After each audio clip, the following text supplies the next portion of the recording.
guys, so today I'm going to be filming a little book haul. The last time I did a book haul was in April. I talked about the books that I got for my birthday, and since then I bought quite a few books. I decided to only talk about the books that I haven't read yet because I actually did read a lot of the books that I bought last year, and I've already talked about those, and so I'm not going to do that again. I also just wanted to give a quick little disclaimer that a lot of these books I buy because I've heard people talk about them in videos or it's been recommended to me, and so I might not give the best description of some of these, and for that I am very sorry. I will stop talking and we can go ahead and get into the video. The first book that I have to talk about is American Royals by Katherine McGee. I actually just recently hauled this. I have heard Mare from Mare Reads and Haley from Haley Hughes talk a lot about this book. They both really liked it and they said that it's full of drama, and I am about that. This book I think follows George Washington's family if he had been king or president. I think I don't know too much about it other than that, but I'm excited, so hopefully I get to this one soon. Next I have Sense and Sensibility by Jane Austen, as well as Pride and Prejudice by Jane Austen. These are two books that I honestly know nothing about. I haven't seen the movie of Pride and Prejudice, I've never read either, and so I'll be honest, I don't know anything about them, but I went ahead and got them first because the covers are so pretty and I love the spines. It's like this fake leather type material, and it comes with these really cool little bookmarks. I want to start reading more classics, and I thought that I could go ahead and start with these. It might help if you would hold the down book the correct way. Don't worry guys, I never correct it. So, I don't know when I'll get to them, but I read Little Women at the end of 2019 and it is one of my all-time favorite books now, and so I just decided that I wanted to start reading more classics, so that was the story behind these two purchases. Next I have Before the Devil Breaks You by Libba Bray. This is the third book in the Diviners series. I read the first one in May of 2020. I still haven't read the second one, but I did talk about it a little bit in my birthday haul. So I got this one, it was on sale. It is a chunker of a book, it's very heavy. My other two were paperback, and I ordered this online and kind of thought that it was also the paperback, so now my series isn't going to match, but it's okay, I will get past it. The spines match, so that's really all that matters. I can't talk too much about this because one, I haven't read the second one, and two, I don't want to give too much away because of spoilers. I've only read the first one, and I have a whole reading vlog on that, so if you're interested I will go ahead and link it. I also went ahead and hauled The Lovely Wart by Julie Berry. I bought this summer. I don't know too much about it. I know it's a romance, a historical romance that takes place in World War I and World War II. Yes, and I think you get the point of view from gods like Aphrodite, I think. This is another one that I am not fully 100% sure on what it's about, but I've heard people rave about it. Funny enough, I just watched Jess from Books Past Bedtime do a reading vlog where she was reading Ginger Snap Reads favorite books, and so she really liked this. It was obviously Vanna's favorite, and so I'm very excited to get to it now. Next I have Bird Box by Josh Malerman, and this is a book that I wanted to get to a while ago. I actually got it from the library back, I think it was October of 2019, and I just got way too many books and I did not pick it up. I haven't even seen the movie of Bird Box. Like, I really don't know too much about the story. I know that there is this thing that's you can't look at or you will die or go insane or something of that nature, and so people have to wear blindfolds, and I've heard that the book is really good. I heard people rave about the movie too, but I have heard that the book is better, and so I'm kind of going into it not knowing too much about the story or the movie. but I've been wanting to get to this one for a while, so I finally bought it. I actually recently got this one as well. I also got In 5 Years by Rebecca Searle, I hope is how you say her name. So first I have to say I love this cover. It is so shiny and pretty, but this follows a woman who is very, from the synopsis, just type A, has this perfect job, she's engaged, she just kind of has her life all sorted out, and then one night she has a dream where she sees herself with another man and another ring on her finger and another apartment, and I think she gets to, she gets to spend 5 years there. She spends 1 hour in this life, and so she can't really stop thinking about it and has to decide, I think, if she wants to try to get that life or if she wants to continue on with the one that she's kind of created for herself. I think I've heard a lot about this one as well. I know that a lot of people have read it, and so I'm really excited to get to it. I also picked up Flourish by Lydia Brownback. I had heard about this from Mackenzie Lane's 2020 wrap-up, and she talked a lot about how this book was one that really helped strengthen her relationship with Christ, and so I was really interested in picking it up. It's really short, and if it had that big of an impact on her, I thought might as well go ahead and pick it up myself. I read a few Christian nonfictions last year and I really enjoyed them, and so it's something I want to continue to pick up this year. I thought that this would be a great start to doing that. Next I have There's Someone in the House by Stephanie Perkins. I honestly bought this for a reading vlog. I know that it has received mixed reviews. I probably heard more negative than positive on this one. I have heard a couple people say that it's fun. I'm excited to see what I think about it. I know that it follows these high schoolers that are kind of dying off one by one and they're trying to find the killer. I've never read anything by Stephanie Perkins.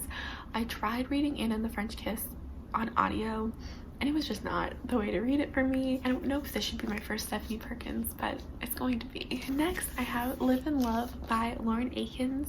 She is Thomas Rhett's wife, and I love them. I am not even a big country music fan, but I just, I love them so much. I love Thomas Rhett. I love their whole family. I just think that they are wonderful, and so I saw this at Barnes & Noble a little while ago and I had to get it.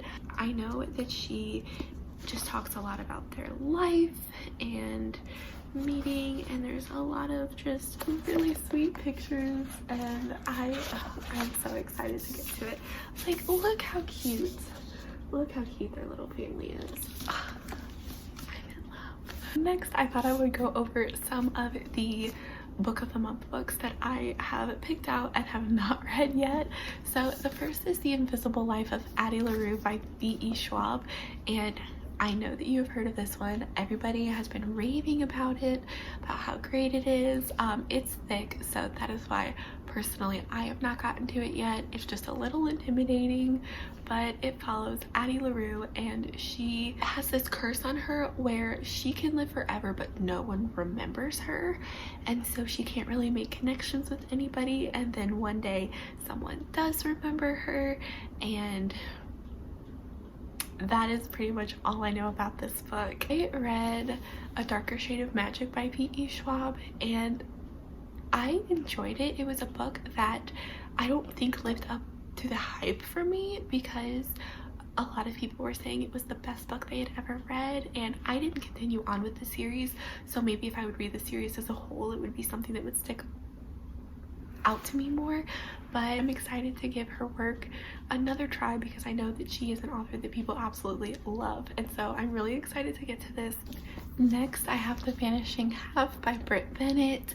This is another one that I have heard so many positive reviews on, and I don't know why I haven't gotten to it yet. From what I know about this book, it follows two sisters who lived in this southern Black community, and they tried to escape, and then years later one of them is raising a daughter in that same community and the other is trying to pass for white, and so they're very different in how they view their race. I don't think my description just really did it justice. I've heard that this book is just so good, and I discovered that I really love stories about sisters, which is interesting because I don't have any, so maybe I just always liked reading about what it would be like to have a sister. Some of my all-time favorite books like Little Women and The Nightingale, they all revolve around sisters who are very different and struggling with things, and I know that this is a different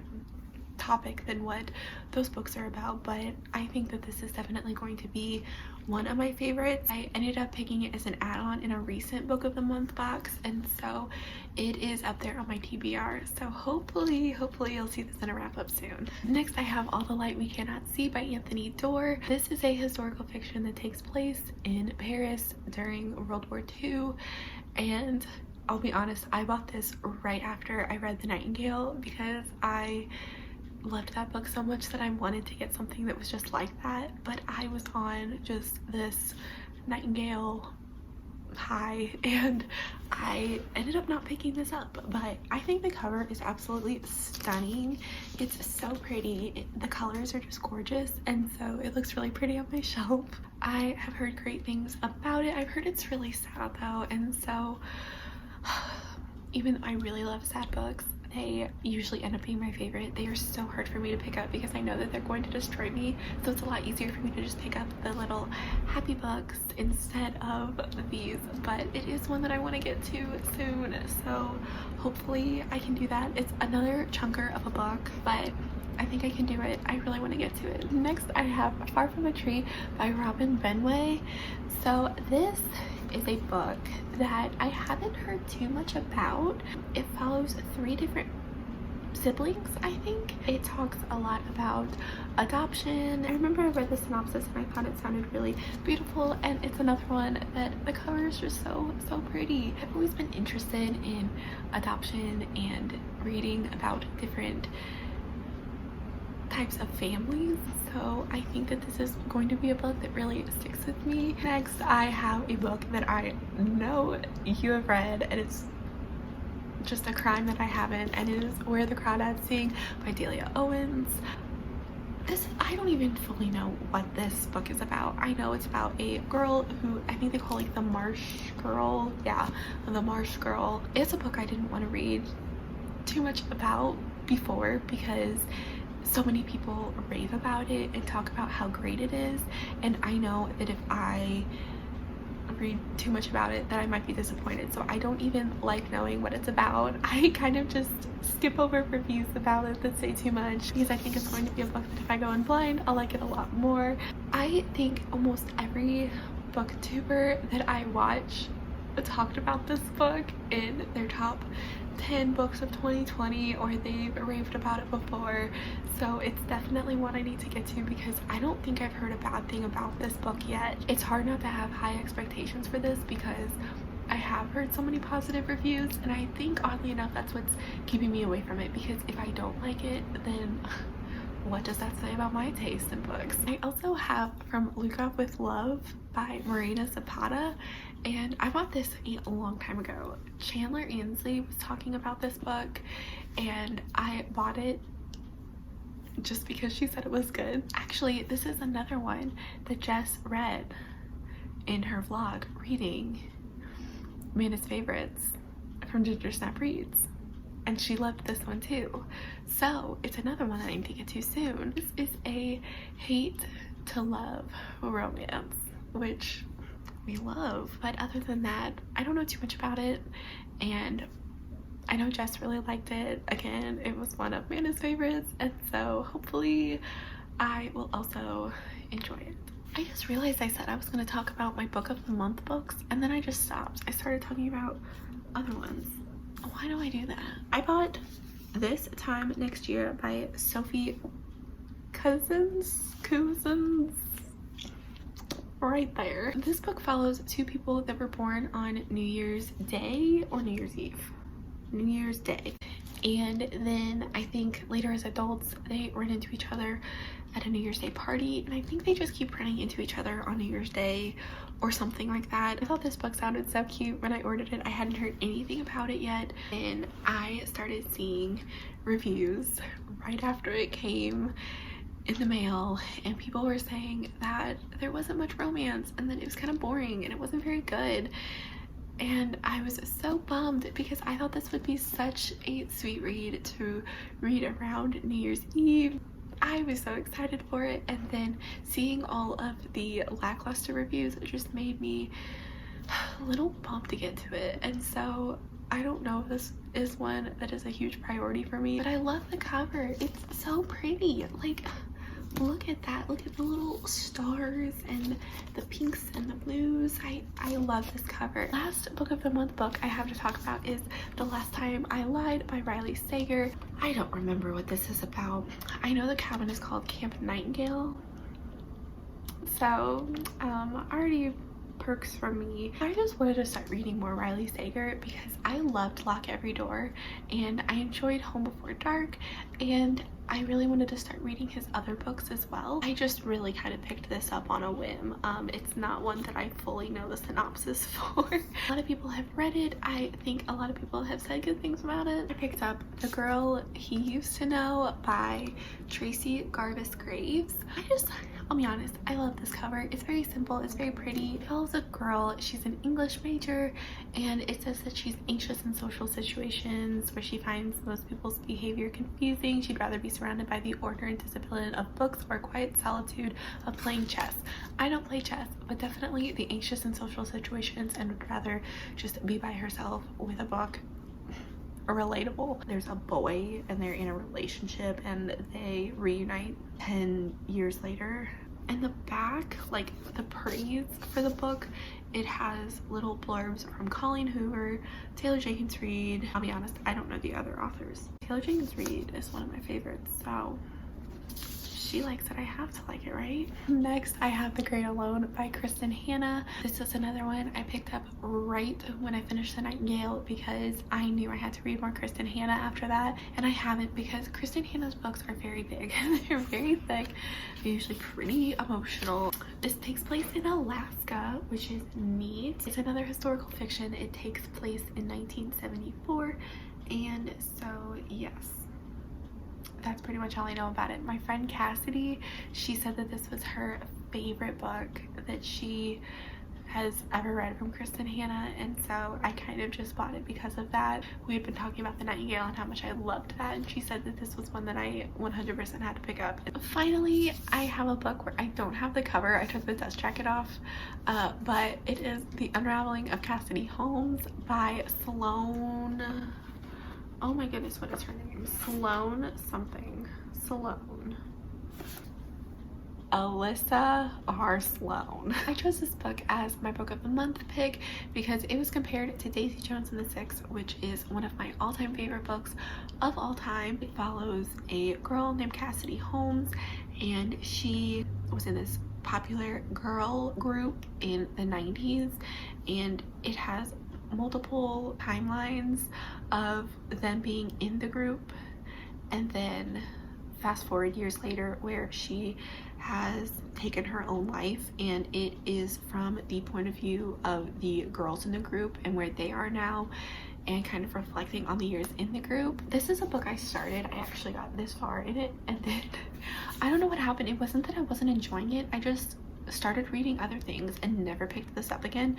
So I think I'm going to have to start it over because it's a book that I definitely want to read in its entirety. I don't want to just read half and then kind of come back to it later, because usually books like that I forget things that happen and it doesn't have as much of an impact on me, and it was one I was enjoying. I don't know why I kind of stopped reading it. So those were I think there's 19 books here that I had to talk about today. Thank you so much for watching. If you did enjoy my very chaotic, hectic, not very informative book haul, please give it a thumbs up, and if you would like to see more bookish content from me, you can go ahead and subscribe down below. I will see you in my next one. Bye. Pride and Prejudice by Jane Austen, and this is a historical nonfiction. I can't talk today. I don't even know. Oh, did you hear that spine crack? Ugh. My foot is falling asleep. How do people film?